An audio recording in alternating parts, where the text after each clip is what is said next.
amplified that any person asking a question uses the microphone, so on the live stream that they are able to hear you. So just a little background before we get started today. All of the projects that have been presented have been discussed in open public meetings of the mayor and council. The development and implementation of these projects have been discussed at work sessions, which occur on the second Thursday of each month at 4 p.m. at City Hall.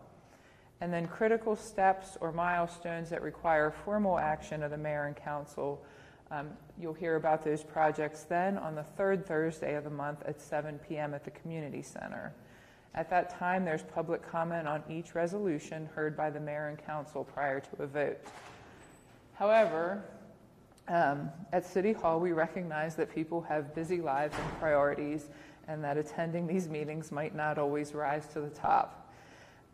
We also recognize that we've had a lack of consistent media coverage, notably by the paper, so it's hard to follow one of these large projects through a multi-step and multi-year process. So today I'm just going to give an overview of some of the larger and timely initiatives of the city, kind of a snapshot in time of where we stand on these projects. And then I think by the turnout today and feedback we'll receive later, we may repeat this or try other avenues for city project updates in the future. So with that, I'll go ahead and get started. For those of you that don't know me, I'm sorry, my name is Elizabeth Stallman, and I'm the Community Development Director for the city. And I've been with the city for a little over 6 years, and if you can't tell, I'll be taking a brief hiatus shortly. So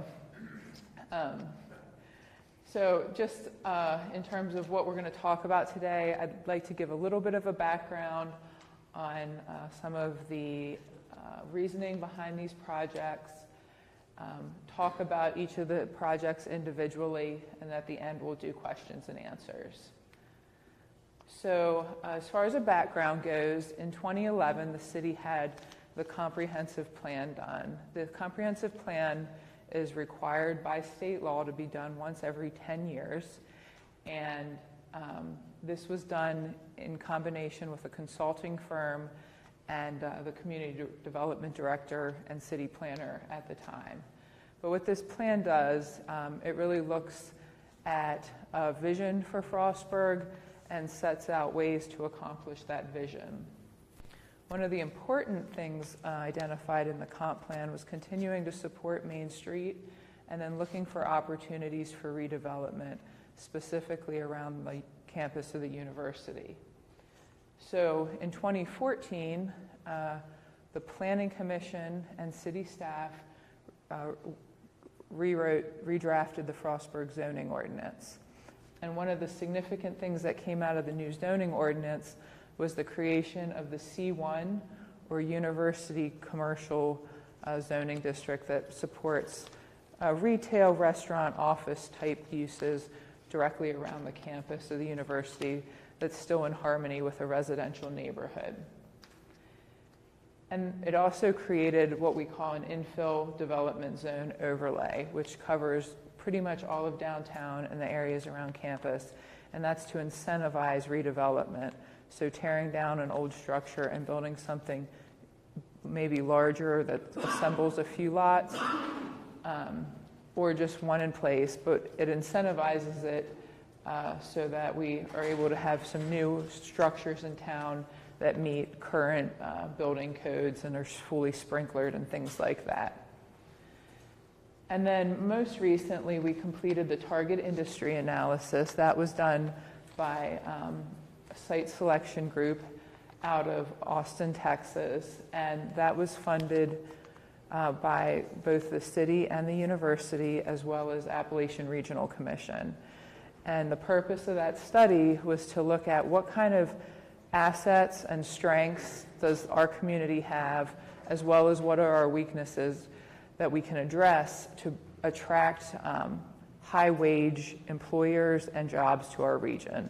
So specifically looking at the assets that Frostburg State University brings to the community and the overall region. So the first couple projects that I want to talk to you about fall within the Braddock Road corridor. And so we kind of look at, this was set out again in the comp plan, but this is looking at everything from the I-68 exit 33 to Main Street, and how we develop that corridor, make it a more welcoming entrance into the community, and support both the Frostburg proper, Main Street, as well as the university by making improvements along there. Project 1, which is down here, is already complete. That was the widening and acceleration and deceleration lanes that were completed in 2016. And it also created a new access point for this commercial property here. So that is zoned commercial, and one day the city hopes that that becomes a viable commercial development. We can't think of very many college towns that when you get off the interstate, there's absolutely no service amenities when you get off. So those kinds of things are what are envisioned for there. The next project is in the works. It would be a state highway project. The city has asked for funding, and it's in preliminary engineering right now through some special funds that Maryland Department of Transportation has. And that's to add bicycle lanes and a sidewalk the entire length of Braddock Road, from Center Street to the interstate. Now this project, or the funds that this project would be funded by, are limited, and so we don't anticipate construction of that until probably 2021 or 2022. But it is in the works, and our project is in the queue. Number 3 is the Allied Health and Education building on campus of FSU.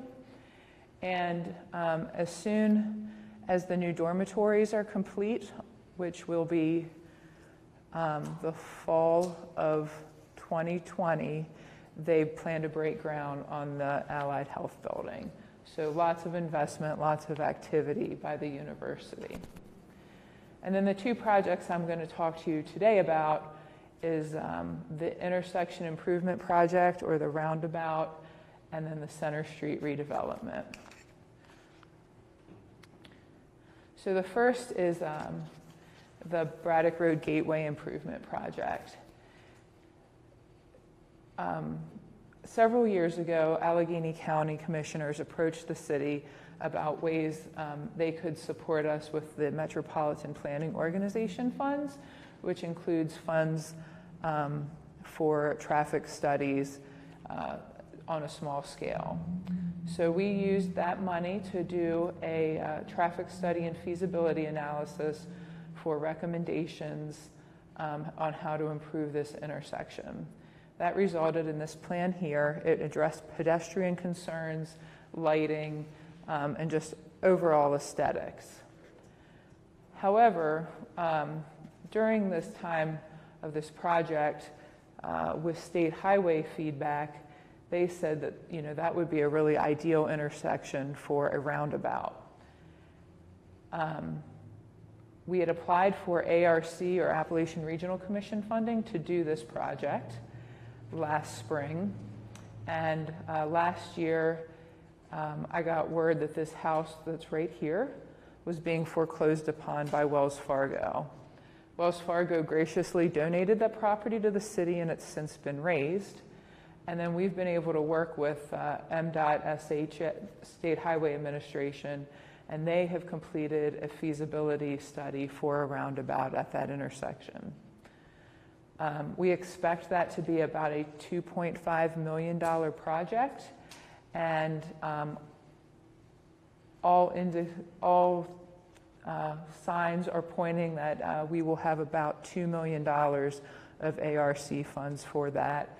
And I'm optimistic that working with the mayor and city council, the university, and state highway administration, will be able to fund the balance of that project and create a very functional roundabout that really sets the tone for entering the community as a modern, safe place to live or go to school. So the next project is a Center Street redevelopment. When I first started here, I had heard that the university was looking to acquire all the residential properties along Center Street between American and East College Avenue. And the rumored intent of that was for a parking lot.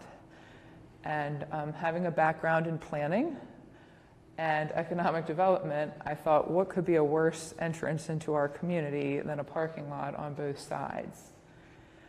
So in the past couple years, there's been funding made available through the state of Maryland called Strategic Demolition through the Department of Housing and Community Development.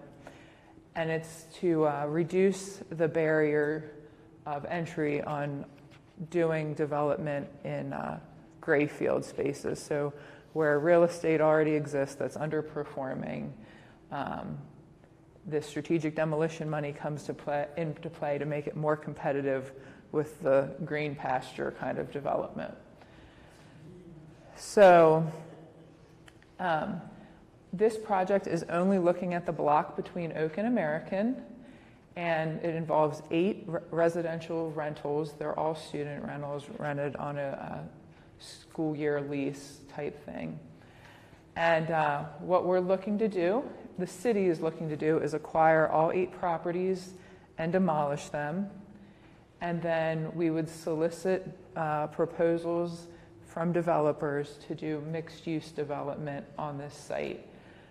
This is just a generic rendering of what a mixed-use development would look like, but office space to support entrepreneurism and a business attraction to our community, a little bit of retail that helps get students off campus into the community, and then upper story residential.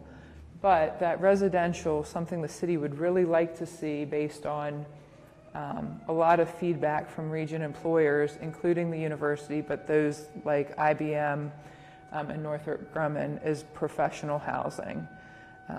We have a lot of off-campus student housing available right now, but we continually hear of the need for modern housing for professionals, whether they're young and just aren't ready to buy a house, or they've come to the community and they're not sure how long they're going to stay and they're just looking to rent for a couple years.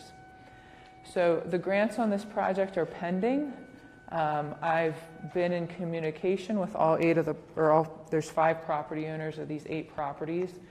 And I'm currently negotiating on those properties for acquisition, but it's all contingent on the grants being available. So if everything comes together on this, we would go to demolition would begin next summer, and then we would look to turn it over to a private developer in the fall of 19, and then the construction would follow their timetable at that point. Just for a frame of reference on that project, why the city feels its need to be involved is it's a little over an acre, and it is going to cost about $1.2 million to acquire those properties. So in the Frostburg real estate market, I've never seen a piece of property sell quite at that value. So that's really where the support from the state is imperative to make a project like this successful. The next project is the Nickel Building rehabilitation, or the OPT. The Nickel Building, that comes from historic documents, and that is the family that built the building. Something that I like to point out about this project is our goal is to ensure that this building is successfully rehabilitated and preserves a structure of historic significance. This picture was taken in 1891 after the cyclone came through Main Street, and the building was rebuilt in 1891. So there's not many structures on Frostburg's Main Street that predate that. A lot of them have been lost to other natural disasters over the years. So The city was able to acquire this property through a county grant program called the Allegheny County Community Enhancement Program. This was new about 2 to 3 years ago, and it allowed the city to acquire the property for appraised value, and we did that last fall. And then we have to repay the county 50% of that within 3 years. However, we're seeking several grants through the Department of Housing and Community Development, trying to bring down the cost and increase the incentive of developing this property. So there's potential that in the end, if we get all the grants we've asked for, that a developer would be able to acquire this building for $1 and have about $150,000 to put towards renovations, recognizing that it's very possible that that could approach a 6-figure or a 7-figure project. It could, between bringing it up to code with sprinklers and a fire alarm system and redoing all of the mechanicals, there's a significant investment needed. But we have, this project is currently out. Requests for proposals are currently out. There's a long window on this that the proposals aren't due back to the city until the end of November. That is in part because of waiting to hear back on some of those grants. But within the request for proposal is available on the city's website. And then there's about 120 some pages of addendum material that is attached to that. And it includes things like the appraisal that was done last year, lead paint tests, and then building floor plan schematics. Interestingly enough, there was a whole stairwell that I didn't even know about until I saw the floor plan schematics. So the building is a bit of a maze. But we're really, the end result of that, we're really optimistic to see 2 storefronts return to use and the historic cartway restored. The cartway where most recently people are familiar with it being the Parisian Alley, that was originally constructed for the horse and buggy to carry goods to the back of the store or caskets. It was a furniture and casket maker back there. So restoring that cartway is probably the other than the facade of the building, is probably the most historic feature there. And then the upper story could be either office space or residential rentals. And then there's the Frostburg Municipal Center project. The city has 2 buildings in which are used as office space right now. One is 37 Broadway, which is now known as the Public Safety Building. And then we have City Hall on Main Street, 59 East Main Street. Both buildings have second floors, which are inaccessible because there are no elevators. City Hall used to be located at 37 Broadway until 2004, when the bank donated the property on Main Street to the city. And the city leadership at the time decided to move City Hall operations there. Very few updates have been made to the City Hall building. Part of the structure is masonry, but the other part of the office is frame construction over what used to be the drive-through for the bank. And then the police station building really hasn't seen many updates at all, other than the main lobby area where you go in. There's been some work that's been done there. So looking at just long-term financial responsibility and just what the most efficient and effective thing to do for city government, it really seemed like the best solution would be to be in one building again. So in 2016, we hired Murphy and Dittenhafer Architects out of Baltimore. They were selected through a request for proposal process to do a feasibility study to see if the building at 37 Broadway could accommodate both the operations of the police department and City Hall. The 37 Broadway building is aesthetically very much in the 70s, but it's a masonry and steel structure, and it has very solid bones. So that, and then because of the parking and space, that was the natural choice rather than looking at Main Street. The space just isn't available at the Main Street property, and the foundations of the building just aren't nearly as strong. So we completed the feasibility study, and that resulted in these conceptual renderings. It does involve two additions. One is to the front of the building, and that would accommodate new council chambers and a community meeting space in general. The conference room at the City Hall doesn't really suit the needs, and then nor does the, it's very challenging on staff to repeatedly have to set up meetings at the community center with other events going on. So this would be dedicated meeting space. And then it also includes, because that goes into the police department area, it includes an expanded police department in the rear of the property. So feasibility study did indicate that this would be about a $2 million project, and we kind of didn't take a next step. However, last fall, we were able to secure $100,000 in funding from the Department of Housing and Community Development, and that funding was to be used for design. So in June of this year, the mayor and council approved a contract with Murphy and Dittenhafer to do the design of the building.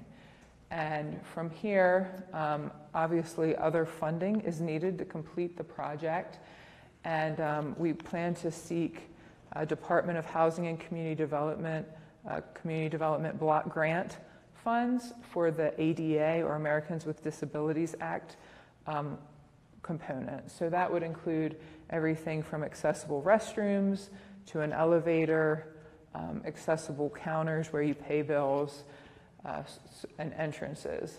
So that's a very important and significant part of the project.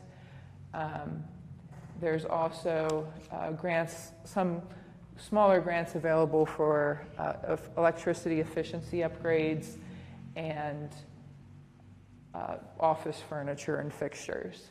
Whoops, my computer went to sleep on me.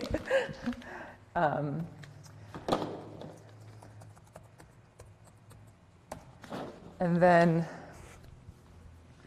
the mayor and council, at the end of the design phase, which will probably be about this time next year or a little before, is going to have to weigh their options, and there are going to be some probably debt associated with this project, but USDA loans are very low rate and typical for these types of projects. So that would be a decision for the mayor and council in about a year's time.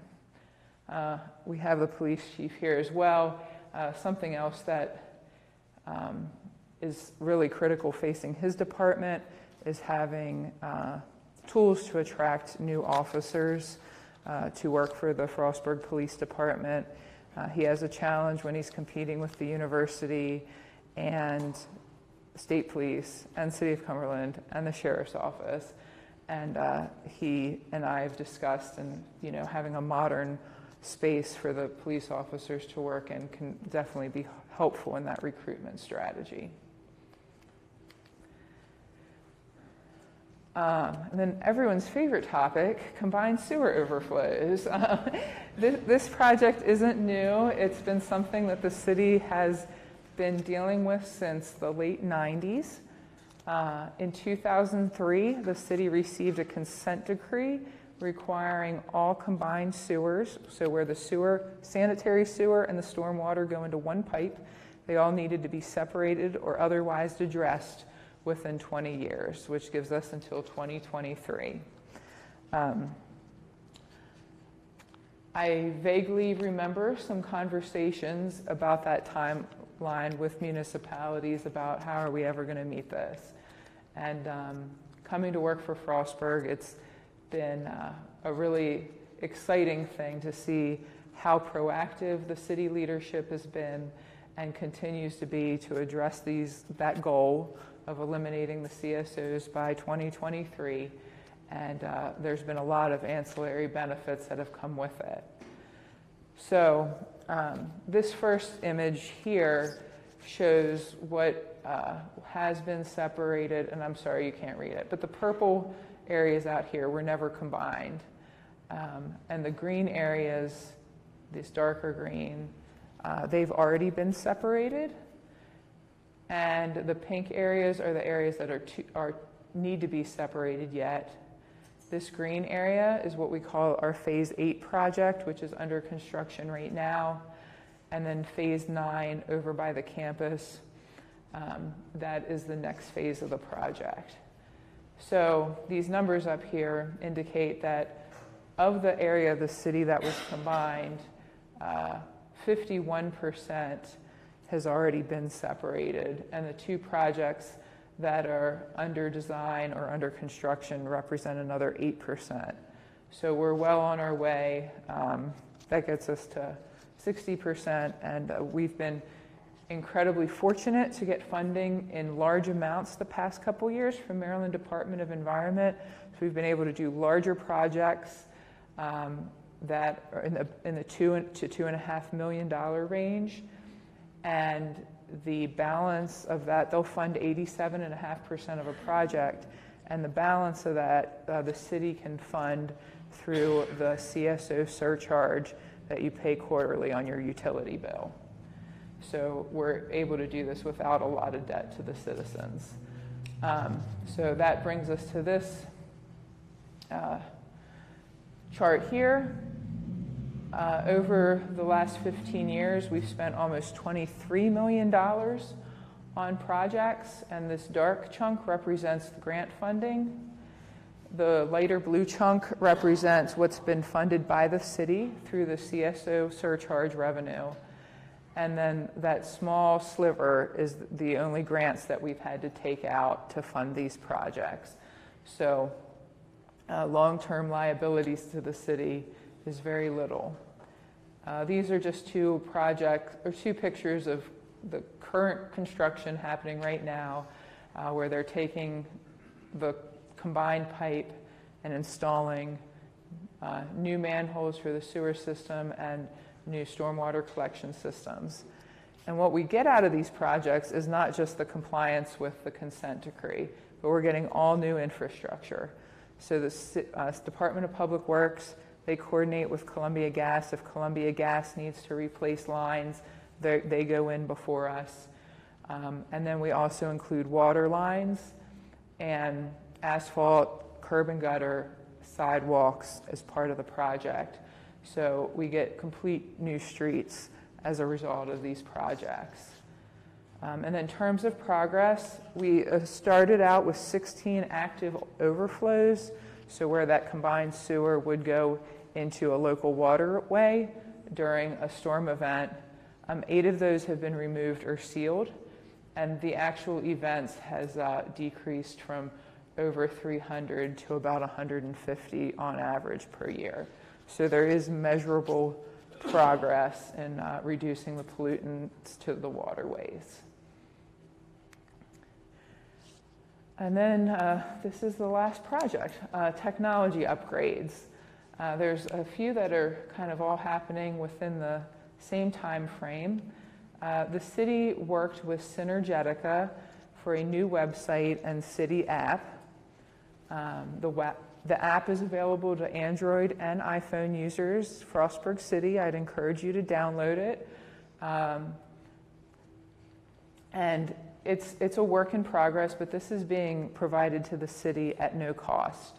Synergetica, one of the high-ranking executives within the company happens to live in Frostburg and approached the city to do this work as they are looking to get into the municipal business. Right now they're mostly just serving corporations, and looking to serve local governments was one of their company strategies.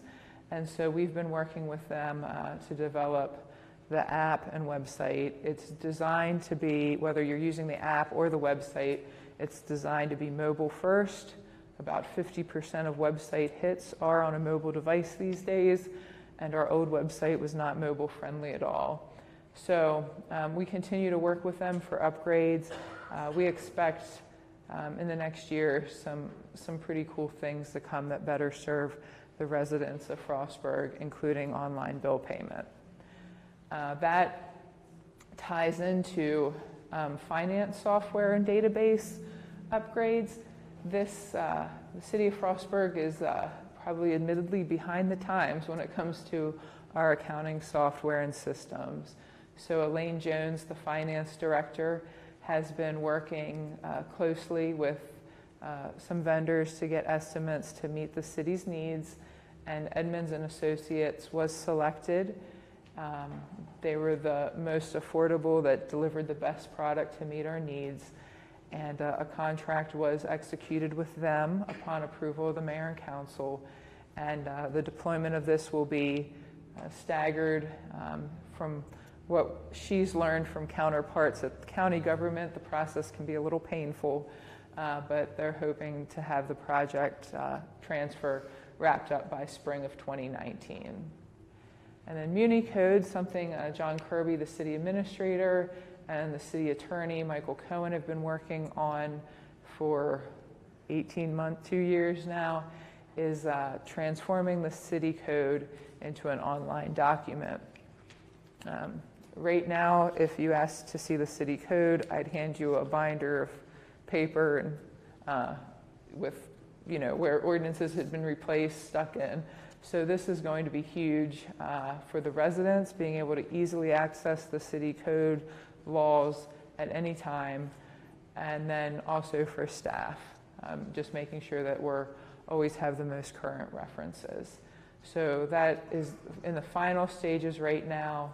I think it requires one more action of the mayor and council to amend the charter, and then this will be the new city code, and it'll be available online through the website. So excited about that. So with that, I'd be happy to open it up to questions. And just a reminder that anybody that would like to ask a question will need to use the microphone. And I'm going to turn on the lights.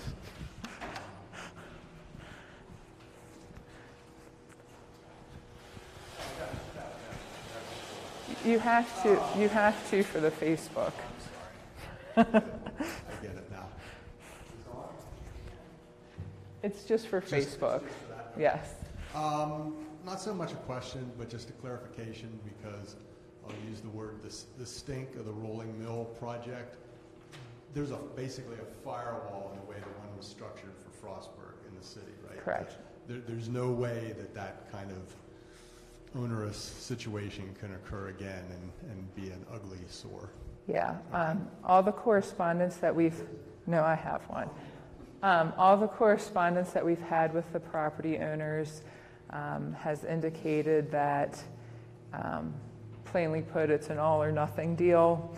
So we won't acquire the properties unless we can come to terms on all of the properties. About 10 years ago, the mayor and council signed a resolution that they would never use eminent domain for a development type project like this. And then lastly, all our communication with the property owners indicated that we want this to be amicable negotiations, and so we wouldn't be in any situation that was viewed negatively. We hope that this is a win-win. That's great. Thank you.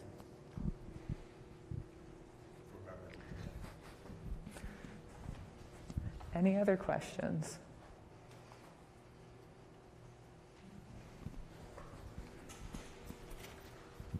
Hi, I have a Hi. question about the Appetit building. Mhm. It looks like we're about a year into it, Mhm. and we're looking at another year or 2 or 3 possibly before changes could be made to the building itself. And my question is regarding, is there something that can be done at the building now? Not suggesting construction or anything like that, but I'm the person in town who probably looks at the Appetit building more than anybody else, since it's right across the street from the building I own on Main Street. But I also have the pleasure of listening to the comments of the people who walk by the building, people who come from the train, people who are on the avenue or on Main Street, and they're not positive at all. And it seems to me, if nothing else, we could clean up the front of the building. We have those big windows there. You could put very inexpensively graphics inside the windows that's, you know, along the theme of the future of Frostburg starts with the history, and have some information there so that people can see the historic nature of the building and what the past was and what the possibility is, and it would speak to the viability of the city as an economic development. And instead of, they could be looking at those positive things instead of looking at, you know, the piece of wood that's falling off and the bird's nest that's, it's pretty bad. If it really is horrible. Plus, the windows are dirty, and when you look inside the windows, and I see people all the time, and they're like, oh, and the things they say are extremely negative. I've heard many people say, if the rest of the town looks like this, I'm not walking up this hill. To do information in the windows is a great idea, Kit, and I'll see to it that it's a great way for us, the city, to market the project, to be honest. Okay. So, yeah, that's a great idea, and honestly, it had never crossed my mind, so I thank you for that. And we're working on the building little pieces at a time. The one grant that we do already have for that building is to fix the brick facade where that bulge is evident. And just to clarify, that is a veneer brick. It's not a structural issue. We had a structural analysis done on the building, but that would have to be one of the first parts of the project, and I'd expect to see work on that done next year. I hope that the property is transferred out of the city's ownership by February or March, and then we would see construction begin next summer. So, but well, if you could get the graphics in the window, yes, you know, sooner rather than later, you could also have information in there about what's farther up the hill and places that people can go to while they're here. Great idea. Thank you. Any other questions? Okay. I'm going to wrap it up. Oh, okay, Jean. Thank you. You're welcome. Just a quick question. The development of Center Street, if it's going to be right across from the college, isn't that going to take away from businesses on Main Street? If you have restaurants and stuff like that there? I've been asked that question before, and there's a few things I see happening there. Dr. Nowacek on campus and I've talked about that project at great lengths. He's actually looking at making aesthetic improvements to campus there that kind of reciprocate the investment on the other side of the street. He's talked about how he would love to see Starbucks and Subway, potentially, that are both located on campus, actually come to Main Street, or I'm sorry, come to the Center Street development. So that's the first step in getting the students off campus. Beyond that, I see two things. I see that corridor developing gradually and making an actual connection of retail and offerings and just redevelopment in general between the campus and Main Street via Center Street. And also, I think not just myself, but the economic development professionals in the county and the new position, Vice President of Regional Development and Engagement on campus. If everyone's doing their job and attracting new business, new investment to our region, which I think we need to, continue to grow, that all of those businesses, whether they're on Center Street or they're on Main Street, they're going to be successful. I really see this project as, not this project, but some of the other economic development efforts going on hopefully will drive wealth in the community that leads to a thriving Main Street. Without the university in our community, without employers in our community, the retail and restaurant side of Main Street isn't going to survive. So making sure that part of our economy is strong, I think will support all of this development. Sure. That led me to think about the roundabout a little bit. And thank you, Woody, for bringing up about the rolling mill situation. That makes a lot of sense. If we're going to develop that area and increase the foot traffic from the students that way, and by the way, there's plenty of foot traffic on Wood Street every weekend, but that's a side number. Is there a need to have some sort of control at the roundabout for foot traffic? And I guess you've thought about that or whatever. The pedestrian accommodations have been a very deliberate part of the design considerations. And that original project that we looked to do really wasn't making any significant traffic changes. It was just accommodating the pedestrians. So and that was really the only functional need that was needed out of the traffic study, was better pedestrian accommodations, but the roundabout will do better traffic flow as well as meet those pedestrian accommodations. Good. Thank you. Yep.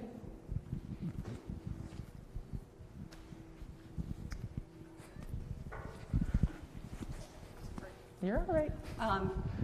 Having City Hall move off of Main Street is of concern to several people that I've talked to who own businesses on Main Street. It's definitely going to reduce the vibrancy of this street, and it's an issue. I understand that there are other issues that are driving this decision, and I'm not standing up to debate those. But I would hope that the city would recognize the impact that it's going to have on Main Street and make it a priority to determine a future use for that building prior to when it's left vacant. I would hate to see a situation where we do all these plans to move the workers and the people who frequent City Hall off of Main Street, and then once that's all done, we have yet another huge vacant building on Main Street, and that's when we start our plans to look for something to go there. Even if it meant City Hall had to move temporarily to accommodate some fabulous future use of that building, I think it would be worth it because, as I said, I don't think we need another gigantic, huge, by Frostburg standards, empty building on Main Street.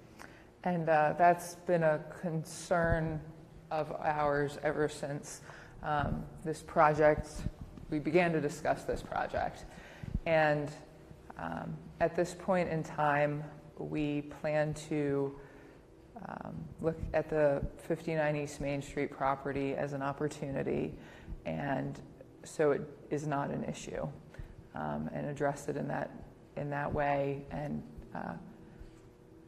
in sequence or into tangent. I don't know what the word I'm looking for, but at the same time, it would be part of the process of the 37 Broadway project is finding a use for the City Hall building as well. Sure.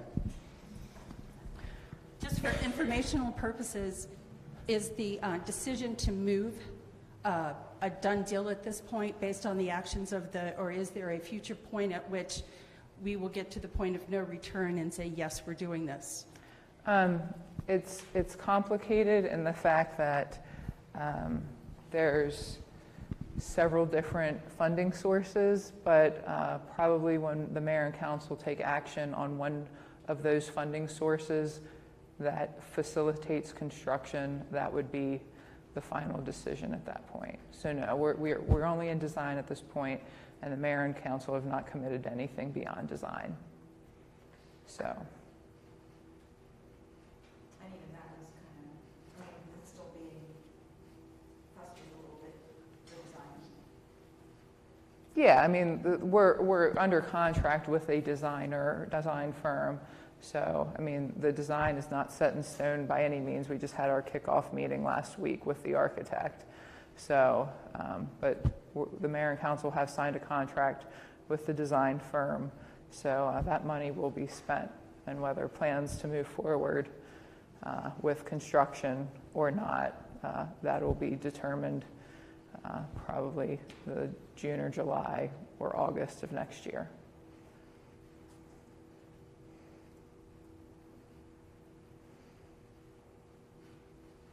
Any other questions? Okay, well, I'm going to wrap it up.